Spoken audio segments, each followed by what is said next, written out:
Fala pessoal, boa tarde, aqui é o Elias do Grande ABC Esportes, falando de Copa do Brasil. Pessoal, pegou fogo essa quarta-feira, a definição dos finalistas. Tô aqui com a camisa do Mengão, Flamengo, do São Paulo, do Corinthians. Pessoal do gremista aí, pessoal, tricolor, quiser mandar pra gente, a gente aceita de coração, indicação de camisas mais baratas, tá? Então, nós vamos ter uma final inédita, pessoal. O Flamengo, que havia vencido por 2-0 o Grêmio, na arena do Grêmio, fez 1-0 no Maracanã, apesar das turbulências extracampo, né? Foi um jogo muito bom, acompanhei uma boa parte dele na Globo, né? Um jogo do Grêmio, claro, precisava do resultado, foi para cima, mas o Flamengo também foi cirúrgico, né? Momentos capitais, né? E segue rumo ao pentacampeonato, o Grêmio super copeiro, mas sempre chegando nas semifinais aí. O Grêmio fez uma partida boa. E na outra, no Clássico, São Paulo virou, assim como fez contra o São Lourenço na Sul-Americana. Precisava vencer por 2 gols, fez 2 gols no primeiro tempo, dominou amplamente o Corinthians, né? E vai para apenas, pessoal, sua segunda final. A primeira foi em 2000, quando perdeu para o Cruzeiro. E o Flamengo, pessoal, vai para a sua segunda final seguida. O ano passado ele ganhou um título justamente contra o Corinthians, né? Nós tínhamos o cenário de duas finais inéditas e duas que poderiam ser repetidas. O Flamengo e Corinthians, que jogaram ano passado, né? Já tinha acontecido. Grêmio e Corinthians também já aconteceu em 2001 com o título do Grêmio. Agora o São Paulo na final, de todo jeito, seria uma final inédita. São Paulo nunca tinha jogado com o Grêmio, ainda não, e agora vai jogar com o Flamengo, né? Mas vamos por partes. Falando do clássico no Morumbi, né? São Paulo tá muito, vamos dizer, fez uma partida muito boa, né? Cirúrgica, né? Com o Lucas Moura jogando muito, né? Depois de uma década praticamente jogando na Europa, né? Ele teve um protagonista numa noite quase perfeita. São Paulo amassou o Corinthians em apenas 12 minutos para desfazer a vantagem que o time alvinegro tinha conquistado em Itaquera, né? Para passar à frente. Tem um ponto. O Lucas, que é um ponta rápido, como tantos tem na Europa, ele é um outro jogador no Brasil, precisa de pouco espaço para desequilibrar. O Lucas não teve uma brilhante carreira na Europa, também não foi horrível. Aqui ele vai destruir, jogando mais pelo meio por dentro. Passeou no Morumbi, que estava incendiário, né? Mas não foi só ele que jogou bem, não. O Wellington Rato, né, que era o candidato a ser sacado por James Rodrigues jogar. O Rames ainda vai pegar mais ritmo, né? Foi mantido pelo Dorival dos titulares, retribuindo a confiança do chefe, fez um golaço, que aproveitou a saída errada do Cássio, com os pés, recuperando a bola, avançou pelo meio, acertou no ângulo, um chute, aqueles chutes de rara felicidade, né? E aos 12 minutos, né, abrindo o placar. Aos 31 a vantagem passou a ser São Paulino. O Lucas fez o que quis com a defesa do Corinthians, recebeu o livre pelo meio, ergueu a cabeça no Wellington Rato, que devolveu de cabeça, a bola cruzou a área até chegar ao camisa 7, o dono, né? Do primeiro tempo. São Paulo fez o Morumbi explodir com o segundo gol, né? O Lucas cara a cara, o Cássio nada pôde fazer. O Corinthians ficou abatido, encolhido na defesa, apenas assistindo o São Paulo. Prova disso que foram 14 finalizações do São Paulo contra apenas uma do Corinthians no primeiro tempo. Luxemburgo, que eu acho, na minha visão, armou mal o time, né? Colocando o Bruno Mendes, que é um zagueiro, né? Não avança muito mais na parte defensiva, né? E colocou o Fausto Vera no lugar do garoto Gabriel Moscardo, né? Ambos saíram no intervalo, tanto o Bruno Mendes quanto o Fausto Vera, né? Eles foram muito mal, né?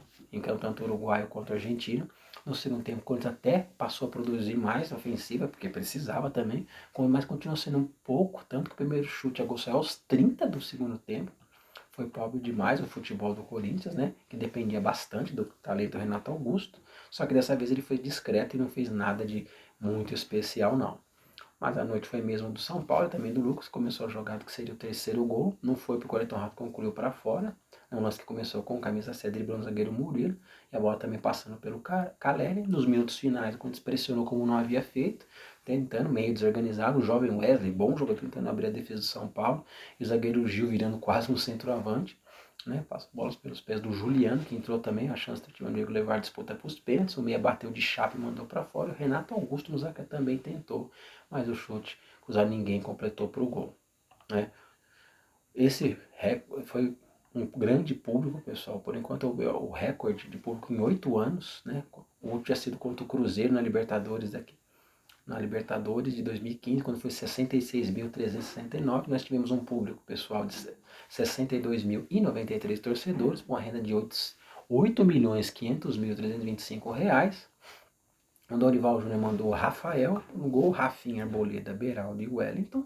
Pablo Maia, Rodrigo Nestor, depois Michel Araújo, Alisson, depois Gabriel Neves e Wellington Rato, depois o Juan, o Lucas Moura, jogou no lugar do Luciano também, suspenso, o Luciano não jogou, e o Caleri, depois o Diego Costa. O Luxemburgo mandou o Cássio, o Bruno Mendes, depois o Fagner, o Gil, o Murilo, o Fábio Santos, depois o Matheus Bidu, Maicon, Fausto Vera, depois Matias Rojas, Renato Augusto, Juan Oliveira, depois Juliano e o Watson, depois o Wesley e o Yuri Alberto no ataque.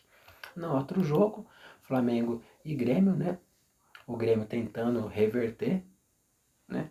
Mas de todo jeito o Flamengo foi mais cirúrgico. A classificação do Flamengo acalmou um pouco os ânimos, né? Que tivemos confusões e mais confusões. O Varela e o Gerson se agredindo, né? Muros da Gávea sendo pichado, né? Mas o Flamengo, diante do... o Flamengo que vinha também de eliminação na Libertadores, né? E para o Olímpia, né? Inesperado. O Varela e o Gerson, que brigaram na véspera, eles jogaram, inclusive, com o Wesley suspenso, lateral direito, ganhou uma chance, atuou com o nariz quebrado, inclusive, para levar o soco, né, do Gerson, que ganhou mais liberdade em campo com o Eric Pulgar, que jogou muito, e Vitor Hugo, que também, outro garoto bom de bola, né. Normalmente, jogadores indisciplinados são afastados, né, além de multa, né, mas dessa vez foi diferente. Jorge Sampaoli optou por escalar os brigões desde o início. As surpresas vieram no meio, com o Pulgar como primeiro volante ao lado do Vitor Hugo. O Thiago Maia e o Everton Ribeiro ficaram no banco, né? Assim como o Cristiano Felipe Luiz apareceu na vaga do Ayrton Lucas. As mexidas visavam deixar o time mais ligado, né? As péssimas representações em sequência contra o Cuiabá, contra o Olímpia, empate contra o próprio São Paulo no final de semana, né? E o técnico ainda não teve o Davi Luiz machucado. A bola rolou, o Flamengo logo chegou. O Gabriel Grano fez uma grande defesa aos 6 minutos na cabeça da queima-roupa do Bruno Henrique, que voltou com tudo, né? Salvando o Grêmio com a perna direita. Ele ainda trabalharia em um bom chute do Arrascaeta, precisando muito da vitória. O Grêmio demorou a se acertar. O primeiro lance aos 27, batida fraca do Bitelo nas mãos do bom goleiro Matheus Cunha do Flamengo. Pouco depois o goleiro Carioca trabalhou bem em uma bomba do meia, salvando o time. O jogo ficou amarrado em parte da etapa final. Antes do intervalo, o São Paulo foi obrigado a tirar o Varela com os olhos roxos e o nariz quebrado, né? O lateral saiu por causa de uma lesão no joelho. Aplaudido a torcida. O Mateuzinho voltou após muito tempo tratando uma grave lesão também e sem ritmo, né? O Flamengo com uma rotação muito grande na lateral direita.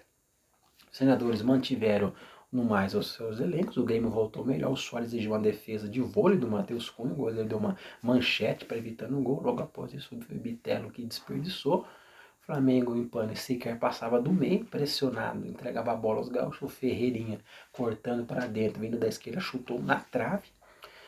E depois disso, o São Paulo chamou o Thiago Maia para reforçar a marcação e o Luiz Araújo para ter mais poder ofensivo. Canhoto ali pela direita. Gabigol foi sacado. Estava pendurado para enorme vai da torcida, né? E o Gabigol foi tranquilo, até ele pediu aplausos, né? Apoio ao time. O Renato Gaúcho respondeu com a troca tripla. Mais gente na frente, né? Querendo aproveitar o bom momento, aquele abafa, né? Mas acabou não surtindo tanto efeito imediato. O retorno veio depois disso, os cariocas no ataque, o VAR trabalhando após um toque sem tensão na mão do Rodrigo Elie, após uma cabeçada do Léo Pereira. O árbitro marcou o pênalti, sem Gabigol e Pedro. Cobrança ficou para o Arrascaeta, bola de um lado, goleiro do outro, né? 1-0 Flamengo, 3-0 no agregado. O Rodrigo Elie ainda empatou de cabeça, mas estava impedido, né? E apesar de buscar até o fim, lutar no Grêmio, esbarrou na defesa do Flamengo, né? Voltando a fazer uma final após exatamente pouco menos de um ano, o Flamengo 2 finais de Copa do Brasil. O Jorge Sampaoli mandou o Flamengo com o Matheus Cunha, o Varela, depois o Mateuzinho, Fabrício Bruno, Léo Pereira e Felipe Luiz, Pulgar, depois Alan, Gerson, Vitor Hugo, depois Thiago Maia e Rascaeta, Bruno Henrique, depois Pedro, Gabigol, depois Luiz Araújo.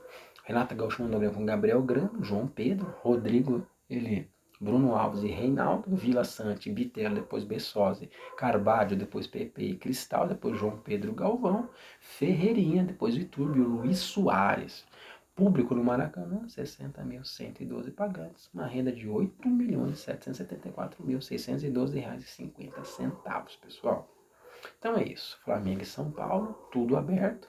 As finais, pessoal, serão em 2 domingos no mês de setembro, ainda confirmar a tabela, dependendo do que o São Paulo pode fazer na Sul-Americana. Pode ter uma alteração ou outra, mas a princípio sim, serão 2 domingos, sim. Inclusive a tabela do Brasileirão já teve um desmembramento. Tá bom, galera? Então é isso, eu vou ficando por aqui, curta, inscreva-se, espalhe esse vídeo aqui, pessoal. Vamos crescer o Grande ABC Esportes rumo aos 250 inscritos. Um grande abraço a todos. Tamo junto.